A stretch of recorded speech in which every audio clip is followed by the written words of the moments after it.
السلام عليكم ورحمة الله وبركاته. الحمد لله رب العالمين، والصلاة والسلام على أشرف الأنبياء والمرسلين وعلى آله وأصحابه أجمعين. أما بعد، فأعوذ بالله من الشيطان الرجيم. بسم الله الرحمن الرحيم. ولقد كرمنا بني آدم وحملناهم في البر والبحر ورزقناهم من الطيبات وفضلناهم على كثير ممن خلقنا تفضيلا. صدق الله العظيم وصدق رسوله النبي الكريم، ونحن على ذلك من الشاهدين والشاكرين، والحمد لله رب العالمين. سبحانك لا علم لنا إلا ما علمتنا إنك أنت العليم الحكيم. رب اشرح لي صدري ويسر لي أمري واحلل عقدة من لساني يفقهوا قولي رب زدني علما. My respected elders and brothers, today's Jumma is one of the few Jummas in the year that we have the maximum brothers participating, especially the youngsters. If the 25th of December and the 31st or the 1st of January falls on a Friday, it usually happens once in 6-7 years. So because of this reason, since Alhamdulillah we see the youngsters and more youngsters will be coming, today's topic is something that is related to us as elders also, and also to the youngsters. And that topic is the basis of an Islamic civilization. What are the fundamentals and foundations of an Islamic civilization, Islamic culture, Islamic tahzeeb? Let us first review the current situation me and you are passing through right now. Unconcerned of which country we live in, Muslim, non-Muslim countries, any corner of the world, the situation is almost the same. As they say, we live in a global village. What is the current situation when a boy or girl is growing up? They are bombarded by these slogans. This is the conversation in the schools, in the high schools and in the colleges. This is the conversation on social media platforms, and even when youngsters sit together. What is that conversation? At the age of 12, this is your right. You should ask for it. At the age of 15 or 16, you can apply for a learner's permit. At the age of 17 in New York State, you can get a license. At the age of 18, in most of the states, 47 states of the US, you are considered a major. You are considered an adult. You are no more a minor. Now your parents cannot force you to do anything. You are not the property of the state anymore. You are an independent. You can leave your house. You can step out of your house. You can have your own living. So this is the common conversation we hear, our children hear, we talk about, our children talk about. Maybe not us, but they do talk about this. At the age of 21, now these are your rights. Why don't you ask for your rights? This is your prerogative. If somebody doesn't give you your rights, you have to stand up for it. My children say this, your children say this. And sometimes become really rude. It breaks our heart when we hear these things from our children. But this is the normal situation, unconcerned in whichever part of the world we live in. Why is this conversation going on? Because this is how we are being brought up. This is how the culture is. This is how the current civilization is. That we are told to ask for our rights, but rarely and seldom are we reminded that we have to fulfill the rights of others. So rarely we are reminded that we have to fulfill the rights of others. And when today's children are such, if we don't give them their rights, they can say at our face, these are the repercussions. If you don't do this, oh my father, oh my mother, then this will happen. This is how the world is. This is how you think you should be. Now, let's put this current situation for a minute on one side. It's a saying in Arabic, تُعْرَفُ الْأَشْيَاءُ بِأَسْبَابِهَا. चीज़ें अपने ज़िद के ज़रिए से पहचानी जाती हैं. जब किसी चीज़ को समझना हो तो उसकी ज़िद को समझो, असल चीज़ को बहुत समझ में आ जाएगी. Things are generally understood by their opposites. This is a famous saying in Arabic. Things are generally understood by their opposites. So I first mentioned the opposite. Now let's talk about the topic, the basis of an Islamic civilization. What are the bases of Islamic civilization? Islam says when you are a minor, you deserve the kindness of your parents. You deserve the upbringing of your parents. You deserve the pampering of your parents. But once you become an adult, once you become a major, now if your father is sustaining you, he is not fulfilling his responsibility, rather he is doing kindness upon you. You should stand up and sustain yourself. These are heavy words. Once you become an adult, it's no more your father's responsibility to sustain you. He is doing ihsan and kindness on you, that he is sustaining you. You should stand up and work for yourself to sustain yourself. This is what Islam teaches us. Islam says when you buy a house, you have to fulfill the rights of your neighbor. What are the rights of the neighbor? The famous hadith we hear. Rasulullah sallallahu alaihi wasallam said, "Ma zala Jibreel yusini bil jar hatta dhanantu annahu sayuwarrisu." Jibreel alayhi salam used to remind me, emphasize upon the rights of the neighbors to such an extent that I developed this feeling that maybe the neighbor would become an heir also. The neighbor would get the share in the inheritance also. So much emphasis was there on the rights of the neighbors. Islam says you cannot raise your dividing wall between your house and the house of your neighbor without his permission, because that might block his heir. If you want to sell your house, give him the first option of buying it because he's your neighbor. So Islam says when you buy a house, you have to fulfill the rights of the neighbor. Islam says when you buy the car, look out for the people who are walking and you can give them a ride. So with the heavy bags of groceries in the hand, since now Allah made you, brought you on a higher level that before until yesterday you were walking, now you are in the car. This is the mentality of Islam. Islam says before asking for other people's rights, fulfill the rights that other people have upon you. You are an adult, now fulfill the rights of your parents, rather than asking them that what you fulfill my rights, otherwise these will be the repercussions. So once again, the purpose, I'm saying this for the third time, the purpose is not to criticize any nation. The purpose is just for me and you to understand that what does Islamic civilization, Islamic tahzeeb, Islamic culture teaches us, and what's the difference. Islam tells us to fulfill your rights, the rights of the others first. Automatically your rights will be fulfilled. And the other ways and the other cultures tell us to stand up for our rights first. And this is the reason why there is so much destruction in the world today. Islam says you have to fulfill the rights of the road also. You have to fulfill the right of the sidewalks also. Can you imagine? This is the hadith of Bukhari. 1400 years ago, when there were not even paved walkways in the world, where there weren't even footpaths in the world. Back home the word footpath is used. Here it's known as sidewalks. Islam gave us the way of the roads and the highways and the footpaths and the sidewalks also. The hadith of Bukhari, Rasulullah sallallahu alaihi wasallam says, "Iyyakum wal julus fit turqat." Sahaba radiallahu anhum used to sit on the intersections of the street, on the corners of the street, to have a good time, to chat, to hang out. Because the houses were not so big in those times, they couldn't afford. Today, alhamdulillah, if somebody owns a house and there's a dawah, there's an invitation, the kids go in the basement, the ladies occupy a certain couple of rooms in the house, the men sit in the living room. Sahaba didn't afford such huge houses. They didn't have even one room in the house to hang out with their friends.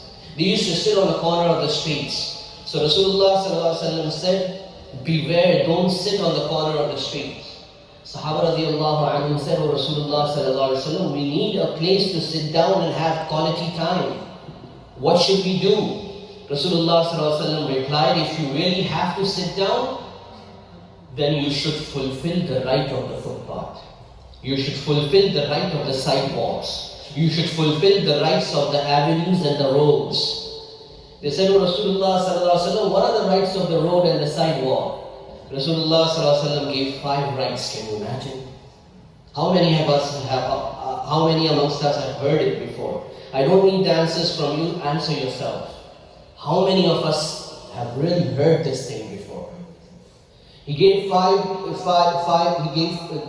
rights. The first right, ghadul basar. There might be sisters and mothers walking on the street. You are not supposed to look at them. You're not supposed to stare at them. Lower your gaze. The first right. Waraddu salam. Somebody says salam to you, reply to your salam. Don't be so much engrossed in your quality time and chit chat that you don't reply to the salam of the passerbys. Kafful adha. If there is something harmful on the way, remove it for the people. Do not block the way in such a manner that people cannot pass and they would need to tell you, excuse me, so they can pass, and you narrow the way for them. Don't do this. وَالْأَمْرُ بِالْمَعْرُوفِ وَالنَّهْيُ عَنِ الْمُنْكَرِ. If the time is good, tell them to do good, meaning remind them to do good. Invite them towards goodness and stop them from doing evil if any evil or bad thing is going on. So these are the 5 rights of sitting on the corner of the street. So this is the mentality of Islam. This is the basis of an Islamic civilization. We are taught from a young age to fulfill the rights of others. One hadduha hadith, and I'll wrap up inshallah. Imam Qurtubi in the ayah of Surah Bani Israel, where Allah says, after my worship, you should fulfill the rights of your parents. Imam Qurtubi rahimahullah, a great mufassir, commentator of the Quran from Islamic Spain, Al-Andalus, he mentions the hadith that once a young boy, in today's terminology a high schooler, 15, 16 years of age, used to go to school in the day, used to work in the evening. Typical example of the youngsters of today, which is good, that you are bearing your own expenses, you are helping your parents also, and you are studying also. Alhamdulillah, this is how it should be, ideally speaking. So he came to Rasulullah sallallahu alaihi wasallam and he complained about his father. He said, my father takes away my check. I earn the hard money, tired after school. But he says, give me some money. And every week, every bi-weekly, he asks me. Rasulullah sallallahu alaihi wasallam said, go and call your father. He went to the father and he said, Rasulullah sallallahu alaihi wasallam is calling you. And this is the reason.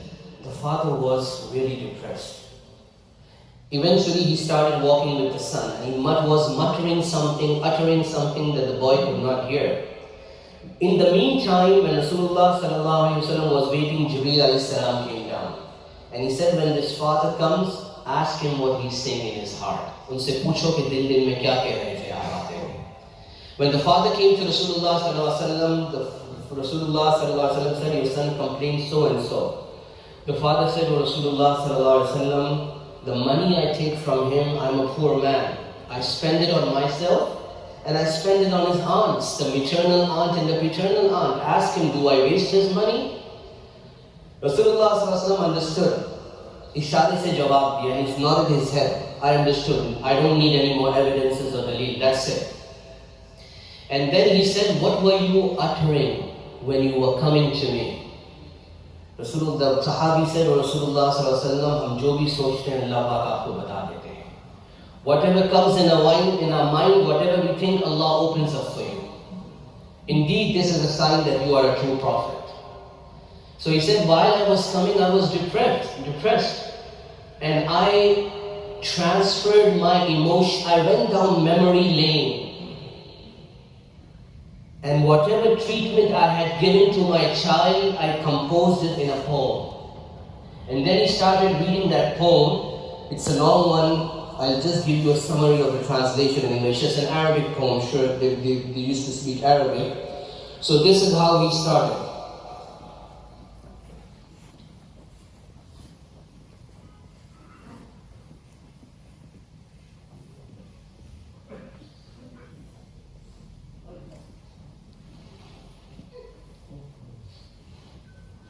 So he said, O son, when you were young, you lived on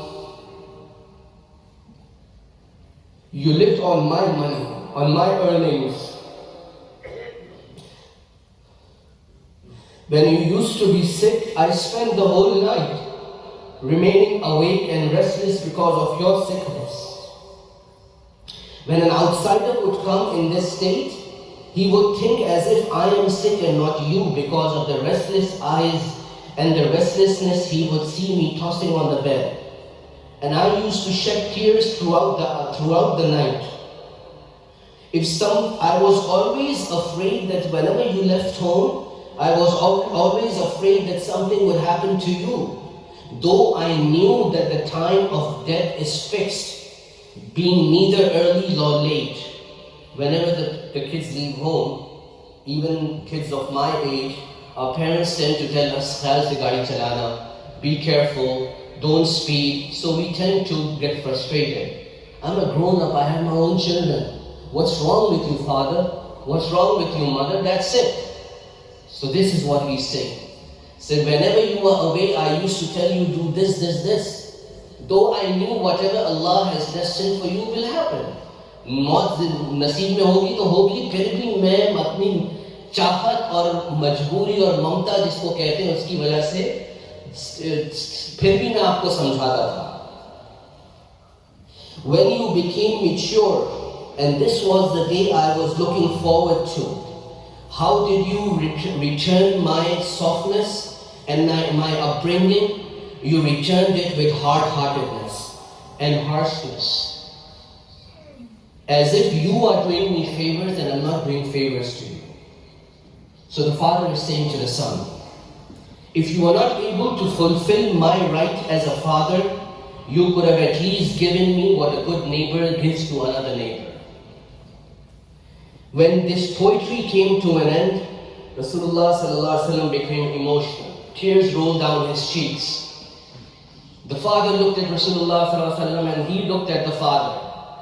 He took hold of the boy by his shirt like this, and he said, "Anta wa maluka li akhika."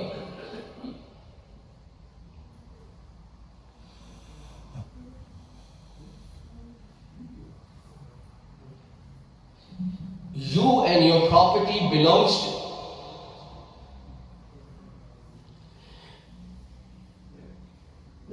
you and your property belongs to your father. तुम और जो कुछ तुम्हारे पास है उस तुम्हारा बाप उसका मालिक है. So whatever we are today, whatever earnings we have, our parents have full right upon it. So this is the mentality of Islam. So those of us whose parents are still alive, alhamdulillah, we should cherish this ni'mat of Allah. This favor of Allah. The topic is not the rights of the parents. The topic is, the reason I brought it as an example is, this is basically the field where me and those of us who have parents, we tend to have a big shortcoming. So the thing is, fulfill the rights of others, automatically Allah will get your rights fulfilled. One more hadith, time is up. The youngsters are here, this is especially for the youngsters. And those elders also whose parents are still alive. Today, if we are saying something here, within a difference of a second, or maybe not even a difference of a second, people in any part of the world can hear us, can see us, can witness us. It's live. In the time of Rasulullah sallallahu alaihi wasallam, they didn't have satellites, they didn't have mobile phones, they didn't have 5G internet. Once Rasulullah sallallahu alaihi wasallam went in Jannah, Allah took him on a tour of Jannah, maybe in Mi'raj, or maybe in the dream. So he heard a person reciting the Quran in Jannah. There will be no recitation of the Quran in Jannah, no salah, nothing, just having fun, chit chat, enjoyment, enjoying life, eating, drinking, hanging out. So he asked the angels, who is this reciting the Quran in Jannah? The angels told him, this is your companion, Sahabi Nu'man ibn Bashir radiallahu anhu. He wasn't in Jannah, he was still alive in Makkah Mukarramah. And when he used to recite the Quran at night in his house, the angels could hear him in Jannah. Rasulullah asked, what is the reason?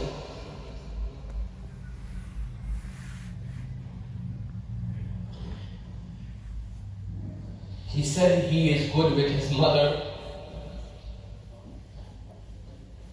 अपनी वालिदा के साथ वो बहुत अच्छा सलूक करते हैं.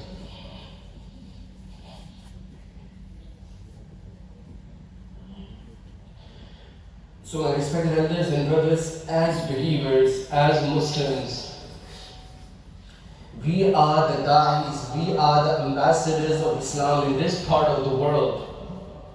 And if I am not able to implement deen in my life, and if I am not able to function on the street, in the malls, at our schools and colleges, at our workplace, in our community, we are not able to function as practicing Muslims, it's not us answering to Allah on the Day of Judgment. We might become reasons for many people becoming against Islam. We might become a reason of many people being pushed away from Islam. So it's not one thing, it's a dual thing. We are taking the responsibility of so many of my neighbors who are non-Muslim, and they are carefully, minutely, under the microscope, they hear a news last night that Muslims are doing so and so around the world. They say, oh, let's see what a Muslim lives in our neighborhood, let's see how he functions. How many times did I smile at them? How many times did I exchange gifts with them? How many times through my actions did I say that I am a Muslim? Action speaks louder than words. We don't need to speak so much, we need to act. And as believers, we need to learn these fundamentals and what are the bases of an Islamic civilization, and automatically we will realize that how much we are missing. Whatever was said and heard, may Allah subhanahu wa ta'ala give us understanding of these things. Ameen. Before the sunnah, brothers are requested inshallah to stand up. Those even of you who have even prayed your sunnah, if you can just stand up, fill in the gaps in front of you, and then inshallah start your sunnah. Alhamdulillah, wassalatu wassalamu ala rasulillah. Amma ba'd, fa'a'udhu billahi minash shaytanir rajim. Bismillahir rahmanir rahim. وَلَقَدْ كَرَّمْنَا بَنِي آدَمَ وَحَمَلْنَاهُمْ فِي الْبَرِّ وَالْبَحْرِ وَرَزَقْنَاهُمْ مِنَ الطَّيِّبَاتِ وَفَضَّلْنَاهُمْ عَلَى كَثِيرٍ مِّمَّنْ خَلَقْنَا تَفْضِيلًا. وقال رسول الله صلى الله عليه وسلم: اتق المحارم تكن أعبد الناس، وارض بما قسم الله لك تكن أغنى الناس، وأحسن إلى جارك تكن مؤمنا، وأحب للناس ما تحب لنفسك تكن مسلما، ولا تكسر الضحك فإن كسرة الضحك تميت القلب، أو كما قال عليه الصلاة والسلام. بارك الله لنا ولكم في القرآن العظيم، ونفعنا وإياكم بالآيات والذكر الحكيم. أقول قولي هذا وأستغفر الله لي ولكم ولسائر المسلمين فاستغفروه إنه هو الغفور الرحيم.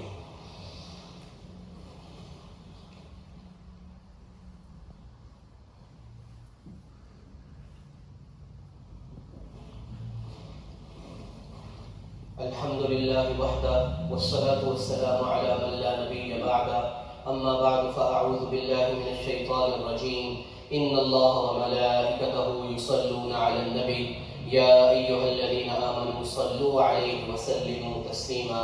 اللهم صل على محمد وعلى آل محمد كما صليت على إبراهيم وعلى آل إبراهيم، وبارك على محمد وعلى آل محمد كما باركت على إبراهيم وعلى آل إبراهيم في العالمين إنك حميد مجيد. اللهم أعز الإسلام والمسلمين، اللهم انصر الإسلام والمسلمين، اللهم اغفر للمسلمين والمسلمات والمؤمنين والمؤمنات الأحياء منهم والأموات إنك سميع قريب مجيب الدعوات. اللهم فرج هم المهمومين من المسلمين، ونفس كرب المكروبين، واقض الدين عن المدينين، واشف مرضانا ومرضى المسلمين. اللهم إنا نعوذ بك من البرص والجنون والجذام ومن سيء الأسقام. اللهم لا تقتلنا بغضبك ولا تهلكنا بعذابك، وعافنا قبل ذلك. عباد الله رحمكم الله، إن الله يأمر بالعدل والإحسان وإيتاء ذي القربى وينهى عن الفحشاء والمنكر والبغي يعظكم لعلكم تذكرون. أقيموا الصلاة.